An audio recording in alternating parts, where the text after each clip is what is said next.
Greetings of the day, dear students. Today we are going to read another poem from our Beehive book titled Wind, written by Subramania Bharti.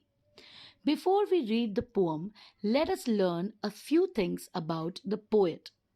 Chinnaswamy Subramania Bhartiyar, born on 11 December 1882 and died on 11th September 1921, was an Indian writer, journalist, Indian independence activist, and social reformer from Tamil Nadu.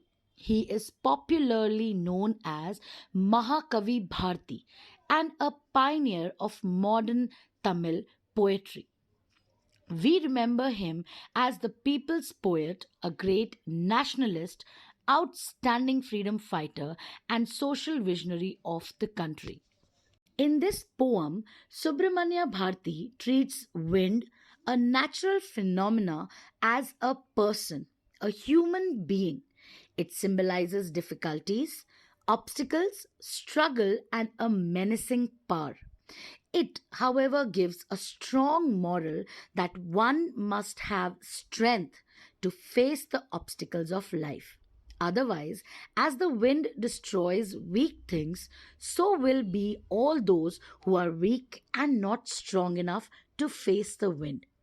Wind has become a force to reckon with one's strength and power.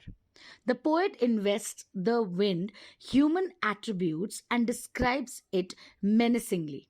The moral is that one must face obstacles and odds in life with strength and boldness. Let us now read the poem paragraph wise and understand it in a better manner. The first paragraph. Wind, come softly. Don't break the shutters of the windows. Don't scatter the papers. Don't throw down the books on the shelf. There, look what you did. You threw them all down. You tore the pages of the books. You brought rain again. In the first paragraph, the poet is requesting, in the first four lines, he is requesting the wind to blow softly and not break the shutters of the windows.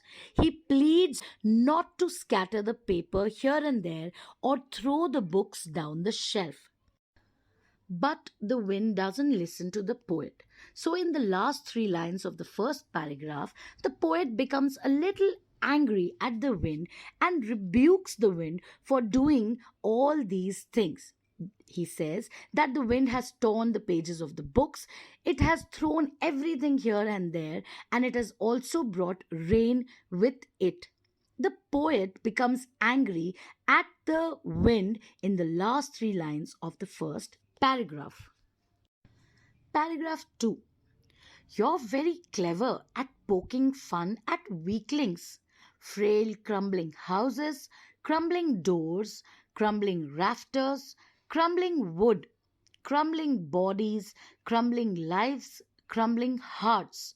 The wind god winnows and crushes them all.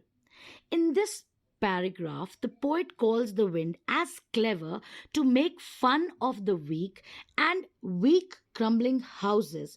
The poet says that the wind, being all powerful, has destroyed everything around: the doors, the houses, the rafters, the wood, the humans and their lives, plus their hearts, their desire to do something, or their willpower has been crumbled or destroyed by the strong and mighty wind. It implies that the troubles and miseries come at once in the life of a person as the wind does. The poet says that the wind can tear down everything that is weak and meek. It means difficulties in life can lead to a loss of hope and a loss of life. The poet here says that as we winnow grains and remove the chaff from the grains, the wind god also winnows and removes the weaklings from these strong people. The next paragraph. He won't do what you tell him. So come, let's build strong homes. Let's join the doors firmly. Practice to firm the body, make the heart steadfast. Do this and the wind will be friends with us. In this paragraph, the poet has now turned to the readers. He says that the wind god won't do what they tell him to do. So the readers should build strong homes to counter the harmful effects of the wind. They should join the doors firmly so that the wind does no harm to them. Also, they should train their bodies and hearts in such a way that the wind dares not harm. If they are able to do so, the wind shall be friendly with them. This implies that if we are strong physically and emotionally, no power on earth can harm us. But if we are weak, anything can harm us. It lies the essence of the poem that we will always be faced by difficulties and by problems in our life. We need to be mentally, physically, and emotionally strong to face these difficulties and to come out of such difficulties. The last four lines of the poem: the wind blows out weak fires. He makes strong fires roar and flourish. His friendship is good. We praise him every day. In this paragraph, the poet describes how the wind acts doubly. It acts both good as well as bad. It makes strong fires roar and flourish to new dimensions. But if the things are weak and meek, it destroys them. The poet concludes that if we are strong, then the wind is a good friend to us. It means that if we are strong, nothing will harm us.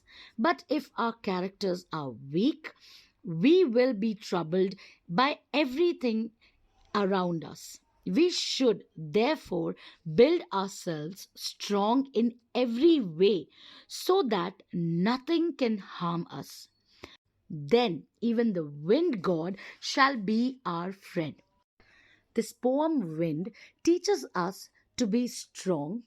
It inspires us to face the challenges and hardships with courage, grit, and firm determination. The wind is a symbol of problems and obstacles which are to be dealt without fear. We must be friends with the wind and obstacles to cope with each and every hard situation in our life.